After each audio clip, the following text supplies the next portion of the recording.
Hey, what's going on, everybody? This is John J Gaming on the mic here, man, and we're coming at you with season number 3 of the Earlham Teambuilder Dynasty on NCAA 14, featuring that college football revamp, of course.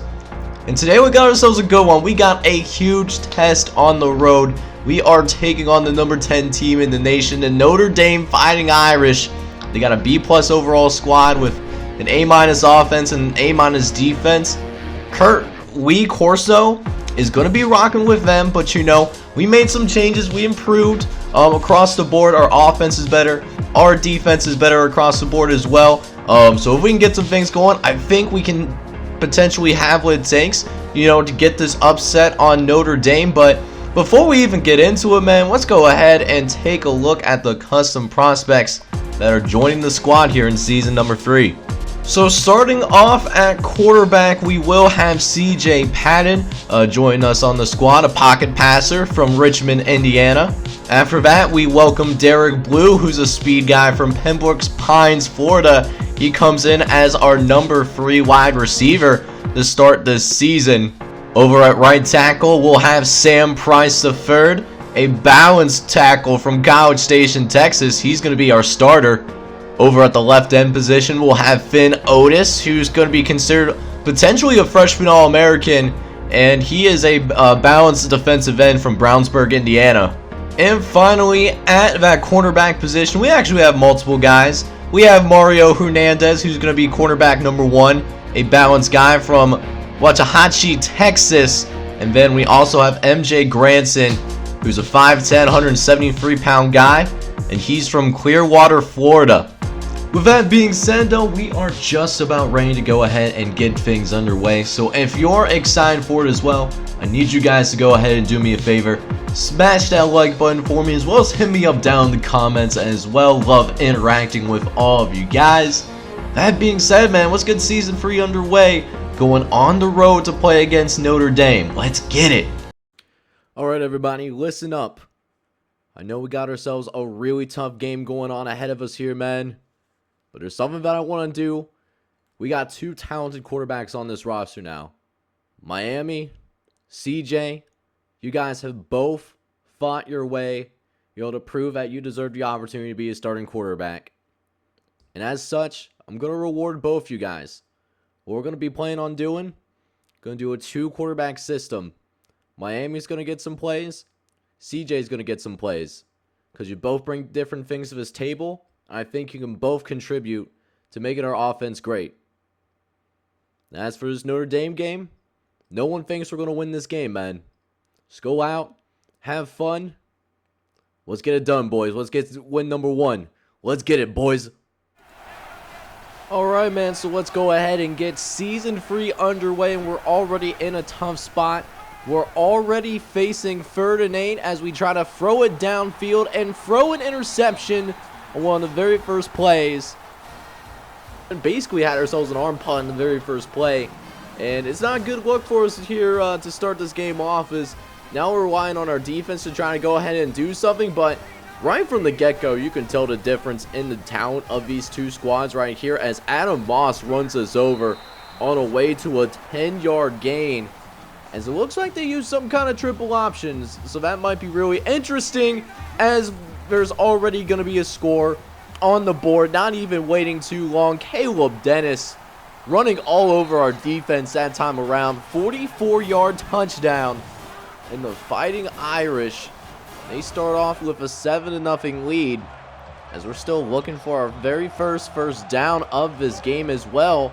As Jakeem Short, he's going to go ahead. He's going to take it up the middle off the jet sweep and manages to pick up 12 yards. So definitely a good look for us going forward, as we have another 1st and 10 now coming up. Miami trying to drop back, was trying to throw quickly over to Derek Blue, but it's incomplete. And that's why we do have a 2 quarterback system, because we know Joe Patton, or CJ Patton, I can always confuse his brother, CJ Patton, he throws it to Danny Carson, and that's on the money. CJ Patton has the arm and is a little bit more accurate than what Miami is, but Miami, you know, he has the speed and athleticism.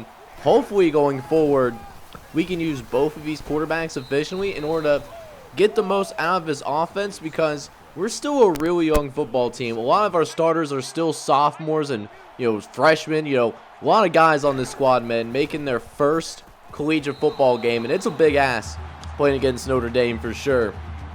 But we got a 3rd and 4 coming up here as Miami will drop back. Doesn't like what he sees upfield. Going to try to run for the first down and gets rejected basically at the line of scrimmage. We're a couple yards short. 4th and 2 coming up, though. Going to try to pick up the first down here as Miami will go ahead and drop back. Was trying to get it to CJ Holman. He was wide but naked open.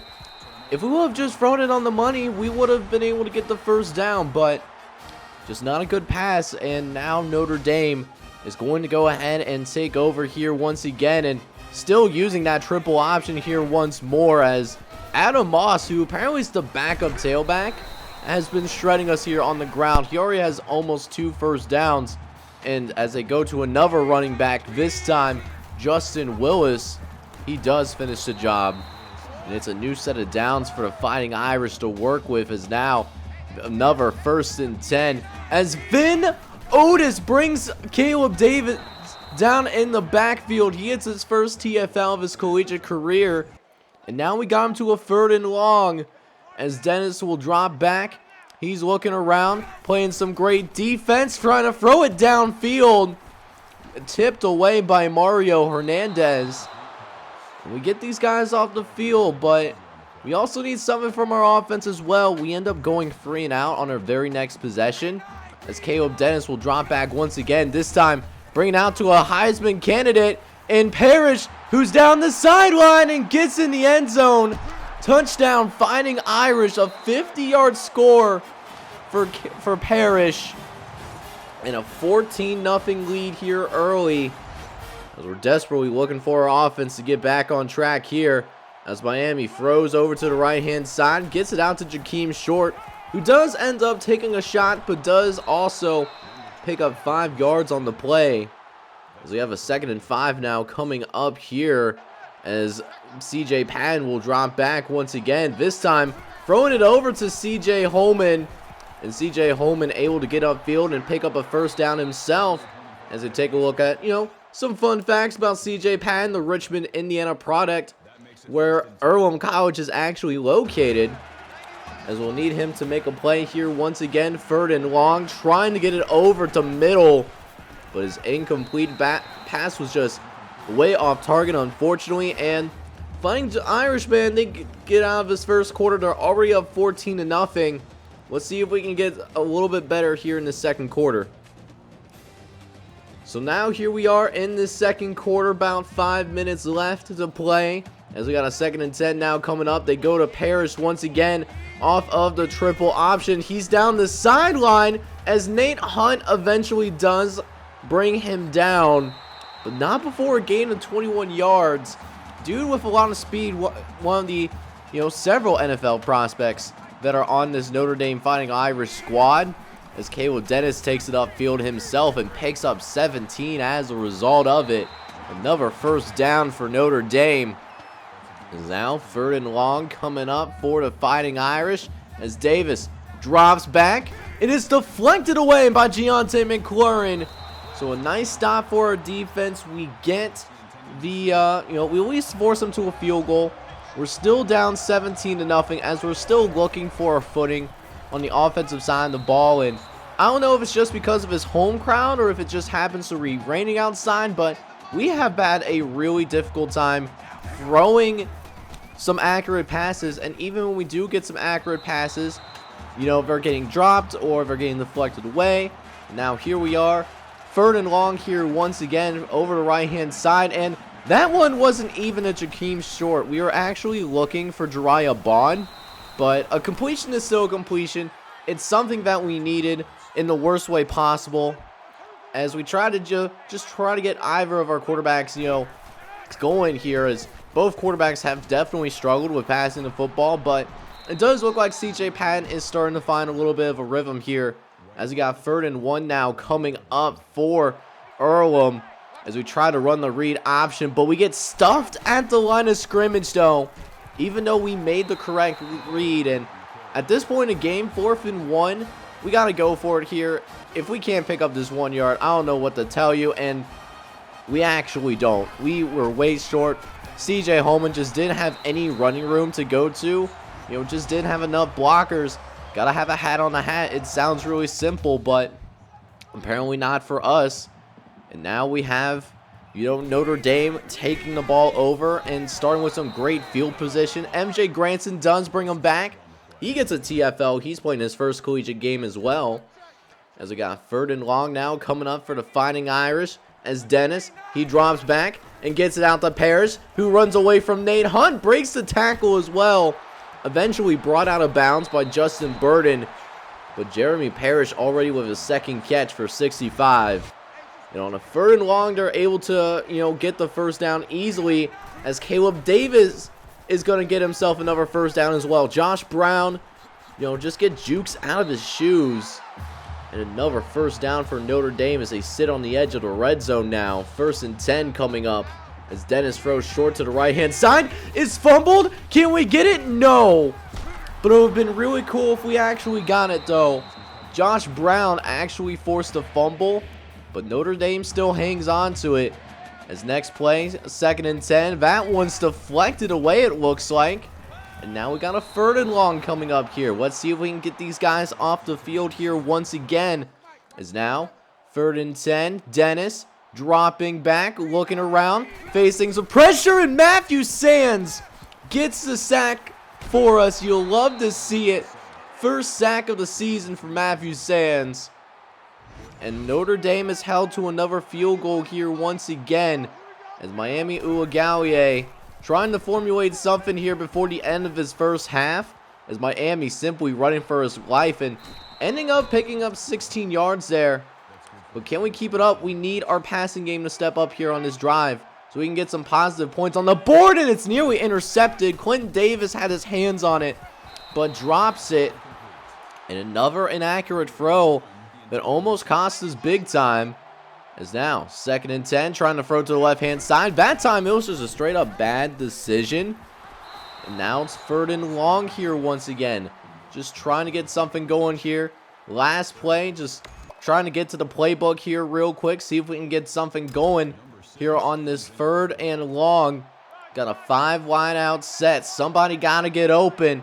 As CJ Patton's in the game, he's dropping back. Going to try to send it downfield, but he's sacked before he can throw the football. And that's how this first half ends.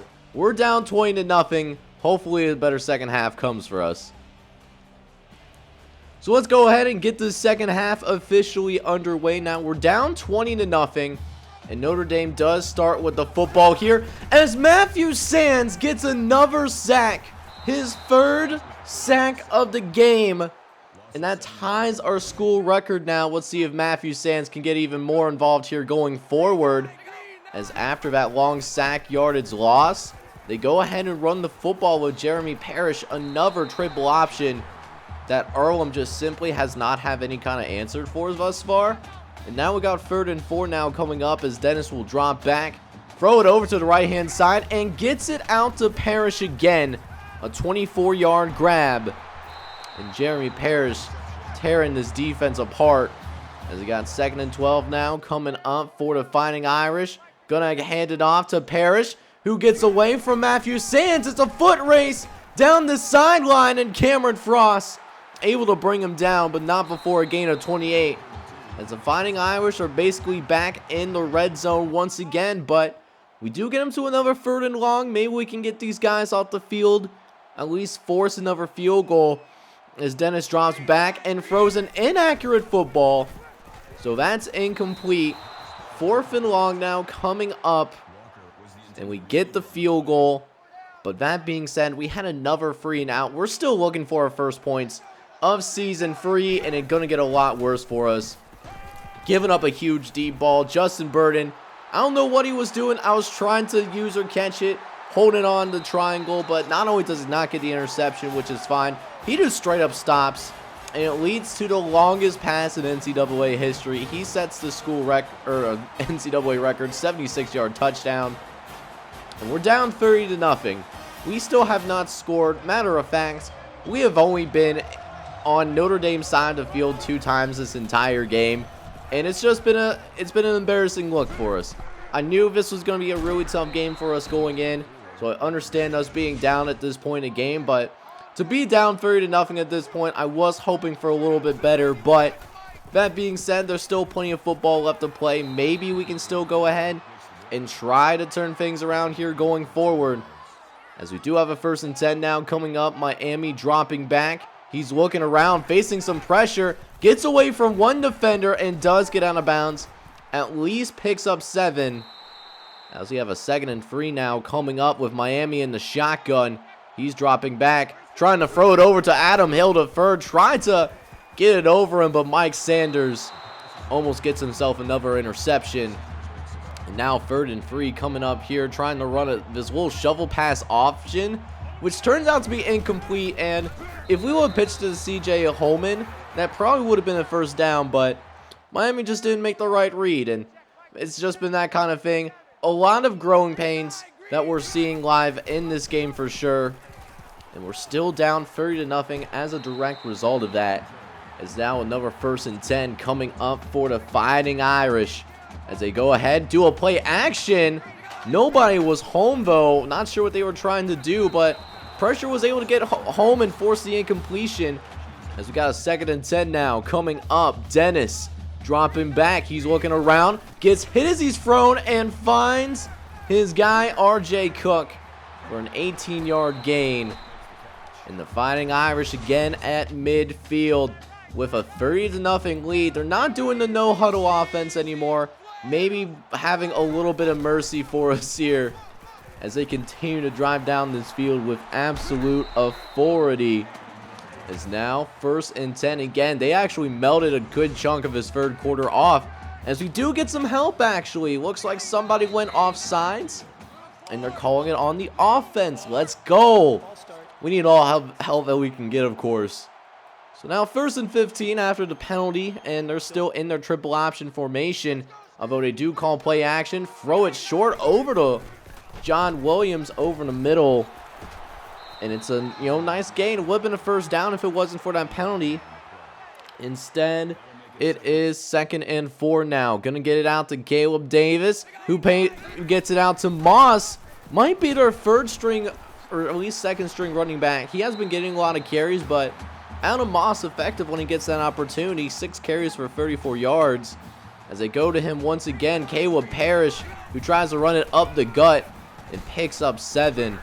The defense just being atrocious, but to be fair, offense didn't put them in good spots today. As we get a couple of plays later now, 3rd and inches coming up, at least maybe force them another field goal, and we actually do, prevent them from getting the 1st down somehow. I thought for sure they were going to get it, but I mean, it was a small victory and what was a huge loss for us. We lost 50-7, and the only thing left to do now, check out the stats for our guys and just go ahead and see where it all went down, because I'll tell you what, if we play like this for the rest of the season, it is going to be a long year free, and we're not going to reach the 3 wins that we got back in Season 2.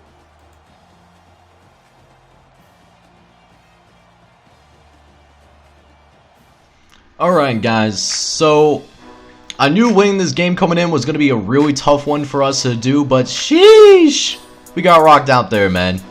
We couldn't run the ball, only 58 yards on the ground.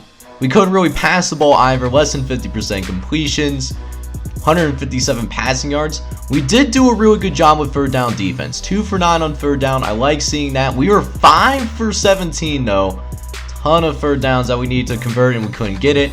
0 for 2 on 4th downs. We're 100% in the red zone and we only had 1 turnover, but we just couldn't figure it out here today. I didn't know if it was the rain or because we were on the road with one of the toughest stadiums in America, but we just didn't look good this entire time. As we'll go ahead and check out the stats for our guys, and the 2 quarterback system that we have going, not as good as I wanted it to be. Miami Ugallier, he wasn't as awful as CJ Patton was passing, even though CJ Patton is our pocket passer. Miami was 8 for 19 for 90 yards and did have a touchdown in the 4th quarter, while CJ Patton, he only had 67 yards, 7 for 19, threw an interception, which kind of was an arm pass for us. Meanwhile, for the running game, we just couldn't get anything going whatsoever. CJ Holman was our leading carrier, but he only had 28 yards on the ground. It just was not a good look for him whatsoever. Jesse Green, who I believe was our Notre Dame transfer, he only had 7 yards. And then Miami Uiagalelei, 6 carries for 22 yards. For receivers, not much going on, man. Derek Blue did get his first touchdown in garbage time, 2 for 25 and a score. Jariah Bond led the way with both catches and yards, though. 55 yards for Jariah Bond and 41 yards for CJ Holtman. A lot of them off of halfback screens. Blocking, we surprisingly had quite a few pancakes. We had more pancakes than sacks, which is nice to see. Although Sam Price III gave up a sack, and so did Jay Downing. Defensively, MJ Granson actually led the way. He had 7 total tackles in this one, with Justin Burton having, just as much. You hate to see the your defensive backs leading in tackles. That's usually not a good sign, but we did have a bright spot in this defense. Matthew Sands, man, he went all out in this one, dude. 5 tackles, all of which were TFLs, by the way, and he had 3 sacks, which did end up tying the school record for us here. We actually ended up with 5 sacks, which is the one good thing that we had. Justin Burton and Finn Otis each got to the quarterback as well today. And while we didn't force any turnovers, Josh Brown, who is our starting middle linebacker, he ended up getting a forced fumble for us, which I was hoping that we would have been able to recover. We honestly should have, but we just weren't fast enough. Notre Dame had that speed across the board, and it really showed, man, on the scoreboard. Just the difference in talent between these two squads.